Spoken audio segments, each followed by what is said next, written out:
Fala pessoal, bora para mais um vídeo aqui falando sobre o Ayun-T. Meu vídeo hoje é para falar como tem sido a experiência aí com o carro nos últimos, esses quase 20 dias que estamos com ele, né? Acabamos de completar aqui 1.300 km rodados. E eu quero contar para vocês um pouquinho aqui, né? Fiz um tópico aqui com 5 pontos que eu achei positivos do carro e 3 pontos que eu achei negativos. E queria colocar e abordar com vocês esse meu ponto de vista, né? Sobre como tem sido a experiência com o carro. Até o momento a experiência tem sido ótima, tá? Não tenho praticamente nada aí do que relatar sobre de realmente negativo, né, com o carro. Mas eu vou trazer esses pontos aqui que pode também ajudar vocês aí, ou os proprietários, né, do Ayun-T a concordar ou discordar comigo, mas também aqueles que estão indecisos, que querem uma opinião sobre o carro, contar como que está sendo a vida real aqui com ele, né? Primeiro ponto que eu vou trazer para vocês, positivo, são os modos de condução desse carro. Eu achei muito interessante os modos. Eles têm uma diferença, eles têm variações claras entre os módulos. Então, por exemplo, se você utilizar o modo de direção econômico, ele realmente puxa bastante o carro, a frenagem aumenta consideravelmente e ele fica confortável. A sensação que dá é que, sei lá, você reduz ali o carro para uns 140 cavalos de potência. Tá? Aqui eu tô chutando, não tenho essa informação técnica, mas a sensação que ele segura bastante aí a potência do carro, né? E uma frenagem bem forte.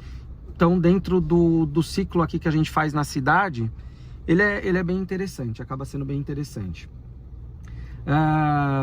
Inclusive, um ponto muito legal desses modos de condução, que para mim está fazendo muito sentido utilizar, é o modo sem regeneração. Quando você está na estrada, a regeneração, o pessoal pode pensar, pô, mas sem regeneração você aumenta seu consumo. E aí eu tenho visto que não necessariamente isso tem acontecido. A gente acaba utilizando o modo sem regeneração, porque quando você está ali numa estrada, numa reta, você consegue usar aquela banguela, né, que a gente chama, utilizar ali uma condução que aproveita mais a inércia do carro e você consegue manter a velocidade por um bom período. Eu gosto bastante de dirigir dessa forma e para mim tem feito bastante sentido utilizar, tá? Eu tenho gostado, me auxilia a manter o carro em velocidades um pouco maiores. Modo esportivo, pô, modo esportivo ele dá um soco mesmo aqui, você sente o pedal muito mais sensível, uma pisadinha nele você já vê o carro respondendo e aí sim, soltando os 204 cavalos que ele tem ali de potência disponível. O negócio realmente fica bem diferenciado, né? Segundo ponto que eu vou trazer para vocês, que eu acho bem positivo, é o conforto e espaço interno. Gente, é impressionante assim, tá? Não só para mim que estou usando ou para minha família, mas quem entra no carro, né? Às vezes um parente entra, uns amigos entraram no carro esse fim de semana e eles entram no banco de trás, por exemplo, e ficam impressionados com o espaço interno e o conforto. Os bancos, eles são muito confortáveis, muito confortáveis. O banco de trás, ele tem uma regulagem de profundidade, tá? Não é muito, mas deve estar em torno de uns 4 a 5 centímetros. Ele tem essa regulagem e ele é, assim, realmente muito confortável para uma viagem um pouco mais longa. Você vai ter ali 4 pessoas muito confortáveis, porque o banco do meio, ele, por ter o apoio de braço, ele não fica tão confortável. Mas você, por uma viagem de 4 pessoas, essas pessoas vão, dependendo do tamanho da pessoa, consegue até cruzar a perna do banco de trás, né? Então eu achei, assim, um ponto bem favorável do carro mesmo isso, né? E aí eu já dou o gancho pro terceiro ponto que eu achei positivo, que é uma funcionalidade do carro, que é o modo cama. Muitas pessoas podem achar que é bobagem isso, não interessa, não faz sentido e tal. Mas eu achei muito interessante, assim, você consegue olhar um pouco para a viagem sobre um outro paradigma, né? De um conforto realmente diferente para quem está ali no banco de trás, para sua esposa, para os seus filhos. Você montar dessa forma, você consegue ter uma viagem mais sossegada. A gente sabe como que é, né? Criançada, pô, você vai fazer uma viagem um pouquinho mais longa. Eu ainda não fiz viagem mais longa, mas eu vou fazer e vou trazer aqui para o canal. Eu tenho bastante familiares que moram a 400, 500, 600 quilômetros de distância, e eu pretendo fazer esse tipo de viagem com esse carro. Afinal de contas, ele é meu único carro, né? E você ter aqui, por exemplo, né? Tô aqui usando agora o Carlin Kit. Utilizo o Carlin Kit, coloco aqui um vídeo para a criança assistir, um filme. Tenho a possibilidade ainda de utilizar o GPS. E a esposa aqui numa posição confortável, você consegue fazer com que essa viagem seja menos cansativa. Então acho que o modo cama é um modo bem interessante e muito simples de fazer. Inclusive eu tenho um vídeo no YouTube aí nos shorts, que a minha filha mesmo que coloca o carro em modo cama para utilizar, né? Então acho que é bem interessante e acaba sendo um diferencial do carro, né? Para quem gosta, eu acho que é uma visão diferente sobre a experiência de viagem que você pode ter com o carro, né? O quarto ponto que eu queria salientar aqui como um ponto positivo é o modo com a direção semi-assistida do carro. Eu nunca tinha tido experiência com carro com direção semi-assistida, é a minha primeira vez, né? Então talvez aqui alguém que já tem experiência não vai ver muita novidade no que eu tô falando. Mas para mim é um modelo assim interessantíssimo de direção. Ele mantém o carro bem centralizado na faixa. Em nenhum momento eu senti insegurança ao utilizar esse modo. E olha que eu usei ele na chuva, uma chuva fraca, né? Não muito forte, mas eu utilizei ele um pouquinho na chuva, no momento de reta.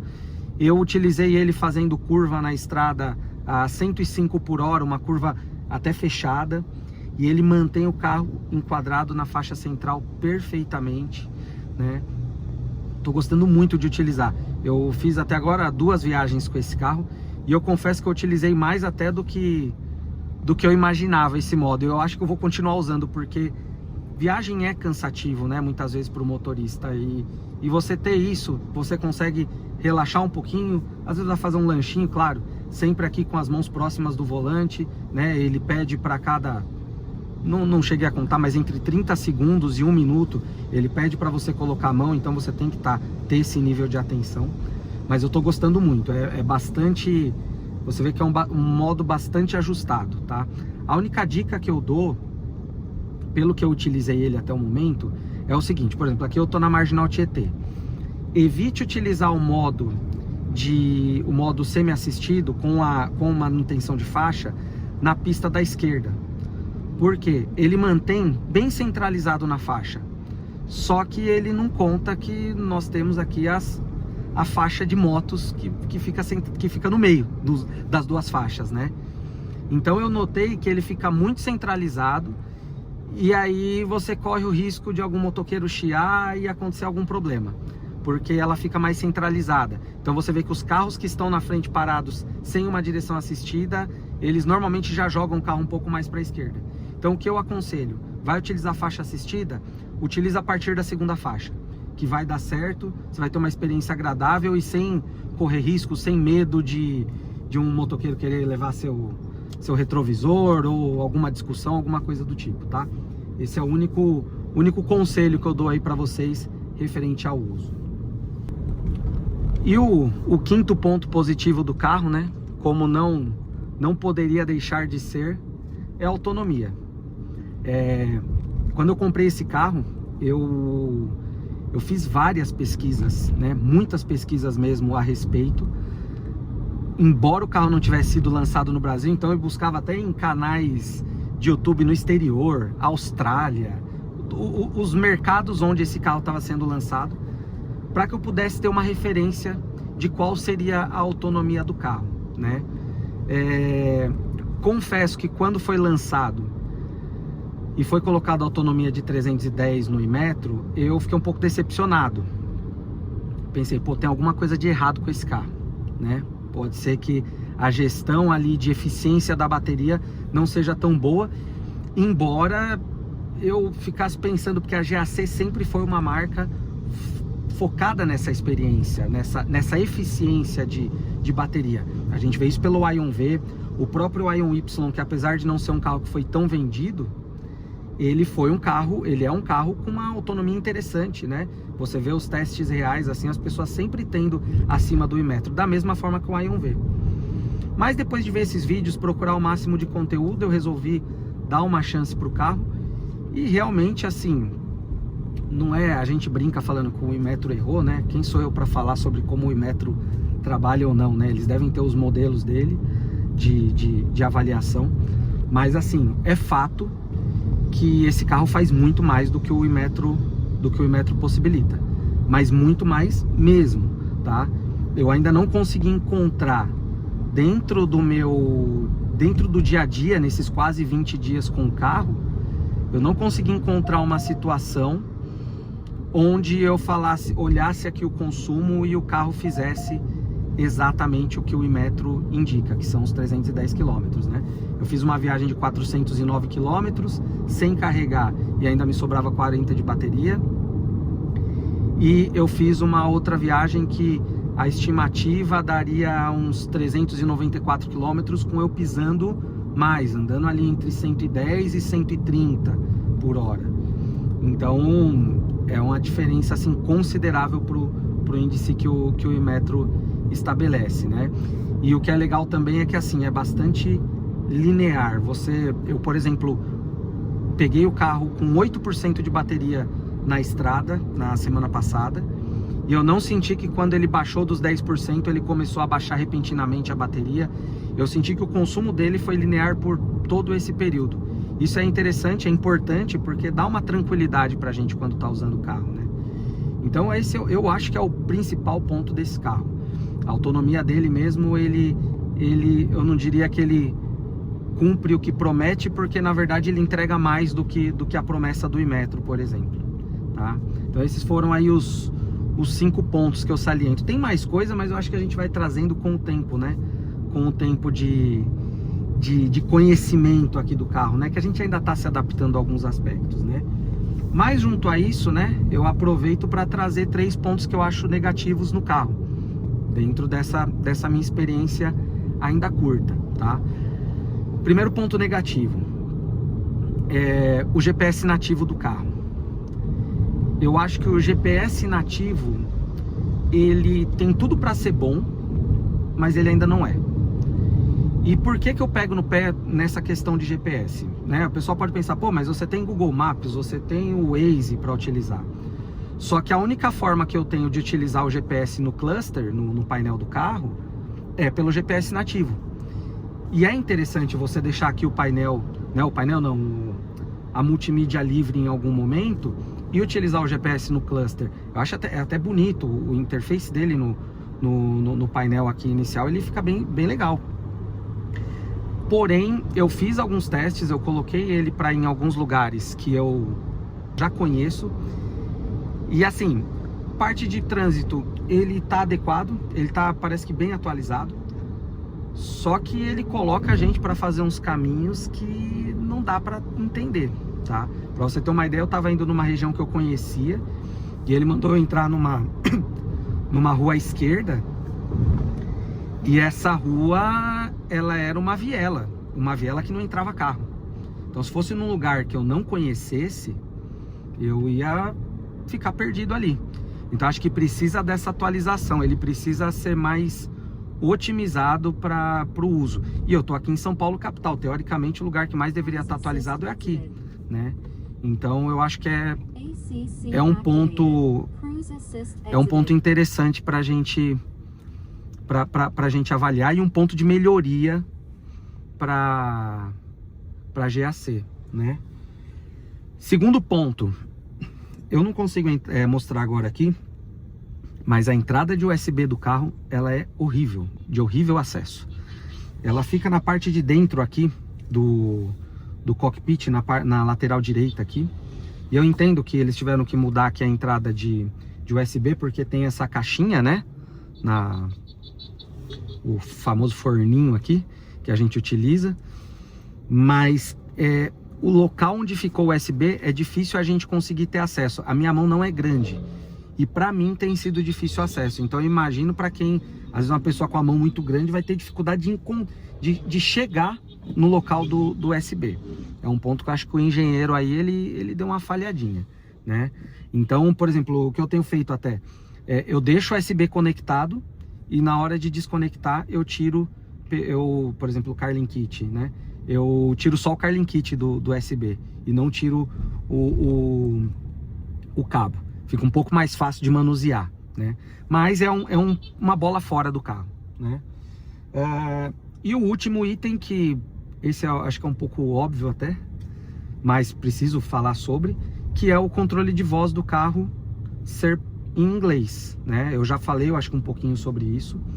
O controle de voz é ótimo, muito rápido, muito intuitivo.